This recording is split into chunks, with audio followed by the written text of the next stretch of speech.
السلام علیکم ورحمت الله وبرکاتو. ملګرو الله دې وکړي چې روغ جوړ وای. ملګرو هغه د فوټو لایف اړوند د ویډیو جوړولو وعده مې کړې وه.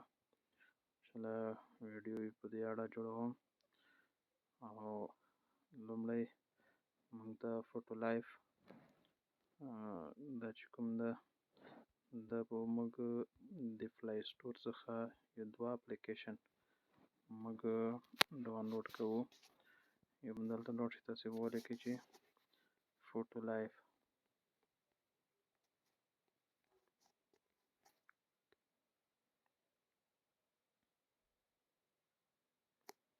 دا فوټو لایف دا به تاسې انسټال کوئ.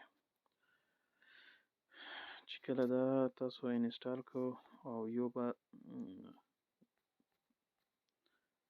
دا پیکسل لاب چې کوم اپلیکیشن ده پیکسل لاب به تاسې جوړ کړئ، ډاونلوډ به کړئ. پیکسل لاب چې ده پلی سټور کې هم شته، او که د پښتو اړوند پیکسل لاب غواړئ نو ټلیګرام کې، او په ټلیګرام کې بیا دا پیکسل لاب پروجیکټ چینل په نوم زه به هلته ډسکریپشن کې انشاءالله د دې لینک درته واچوم. او دلته به زه سرچ کړم AFK دې چې کله سرچ کړو دلته مختلف پروګرامونه د ډیزاین دلته شته دي.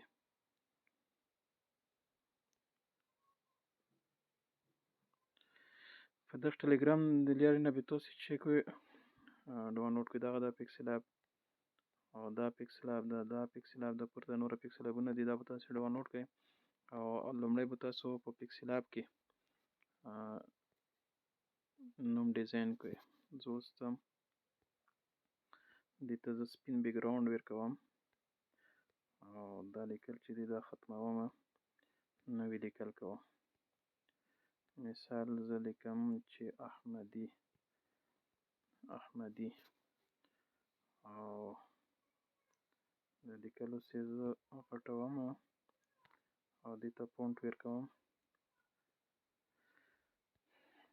دې ته زه فونټ بدلوم، مثال په طور دې کې بیا د پښتو کې فونټونه بیخي زیات فونټونه دي.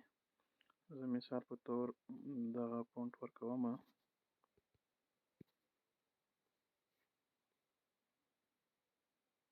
دا زه سیو کوم. اوس راځو فوټو لایف ته. فوټو لایف ته چې راغلو دلته به تاسو دغه چې کوم د ایډیټ فوټو دا ووهئ، دا به خلاص کړئ. اوس زه دلته د احمدي عکس مې راواخیستو. د احمدي عکس نه بعد دا AI فلټر چې کوم ده دا به تاسو ووهئ، او دلته به راشئ ساینس ده، دا ساینس به ووهئ.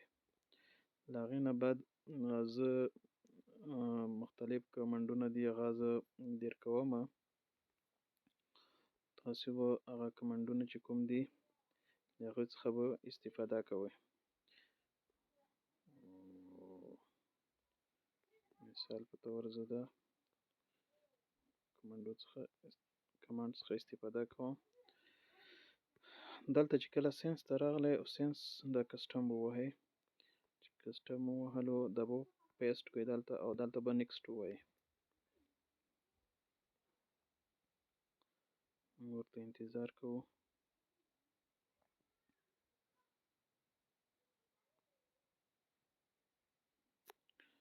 نو بیا که دا ډیزاین دې خوښ نه شو بیا دا کسټم ووهئ.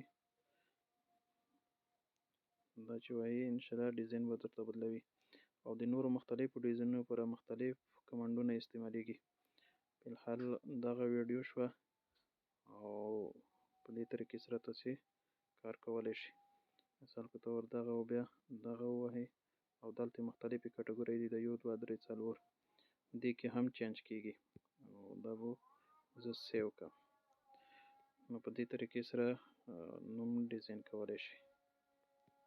او انشاءالله د ټلیګرام چینل لینک د لارې نه هلته موږ ځینې پروګرامونه تاسې پیدا کولی شئ.